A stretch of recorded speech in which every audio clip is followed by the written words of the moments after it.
मैंने आपको डेट के बारे में पूरा बता दिया सब कुछ कि वोल्टेज कौन सा होता है क्या होता है। अब हम इसका ट्रबल शूटिंग करेंगे। ट्रबल शूटिंग का मतलब क्या हो गया कि अगर आपके पास कोई भी डेड फोन आएगा तो उस डेड फोन को एक्चुअली में आप कैसे अपने शॉप पे आइडेंटिफाई करोगे, कैसे उसका ट्रबल शूट करोगे, हम उसकी बात करें। ठीक है, तो उसके लिए हमने यहाँ पे लिखा है, अलग अलग ऑप्शन लिखा है कि अगर आपके पास डेड फोन आएगा तो सबसे पहले आप कहाँ से शुरुआत करोगे।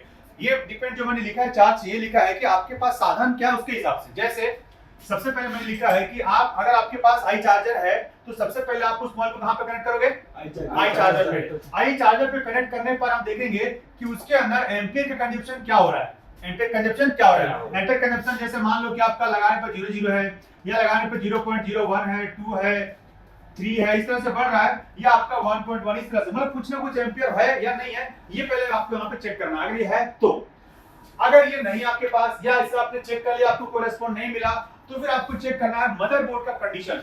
वो कहां से चेक करेंगे हम लोग, बैटरी कनेक्टर। बैटरी कनेक्टर से, बैटरी कनेक्टर से हमें कितना कंडीशन मिलेगा, ओके।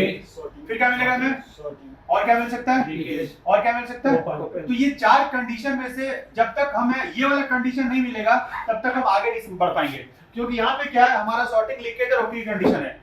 ठीक है, अब ये कंडीशन चेक करने के बाद अगर आपने कर लिया तो आपके पास अगर डीसी पावर सप्लाई, क्या है डीसी पावर सप्लाई, तो इससे हम क्या चेक करेंगे कि कितना एम्पियर कंज्यूम हो रहा है बैटरी कनेक्टर पर लगाने के बाद। जैसे कि क्या उसमें ऑटो एम्पियर ले रहा है, केवल लगाते ही, क्या कोई एम्पियर ले ही नहीं रहा है, अगर नहीं ले रहा है तो पावर की दबाने के बाद क्या कुछ एम्पियर ले रहा है या नहीं ले रहा है, हाई जा रहा है या वापस जीरो हो रहा है, क्या कंडीशन है। फिर हम उसकी कंडीशन कहां से चेक करेंगे, डीसी पावर सप्लाई से चेक करेंगे। और लास्ट में अगर आपके पास कंप्यूटर या लैपटॉप भी है तो हम फिर चेक करेंगे पोर्ट। क्या चेक करेंगे, पोर्ट, जिसमें क्या होगा कि क्या मेरा उसका पोर्ट बन रहा है कि नहीं बन रहा है, या ऑटो पोर्ट बन रहा है या मैनुअल पोर्ट बन रहा है। तो ये हमारे स्टार्टिंग की डायग्नोसिस है जिसमें आपको मदरबोर्ड को फुल्ली खोलना या सीढ़ी निकालने की जरूरत नहीं पड़ेगी, और यहां से आपको आइडिया मिल जाएगा कि हमें किस तरीके से करना है।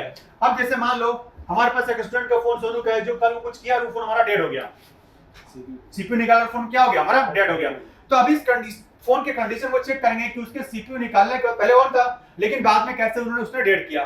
तो अभी इसकी राइट नो क्या कंडीशन है, इन चारों में से हम चेक कर लेंगे। उसके बाद हम आगे बात करेंगे कि हमारा इसमें बक वोल्टेज बन रहा है या बक वोल्टेज फ्लक्चुएट हो रहा है या कौन सी बक वोल्टेज नहीं बन रही है, या रैम की कंडीशन क्या है या रोम की कंडीशन क्या है। लेकिन स्टार्टिंग हमारा क्या होता है कि पहला भी हमें तैयार करना है कि कहां से उसका फॉल्ट हम रेडी करने के लिए स्टार्ट करेंगे।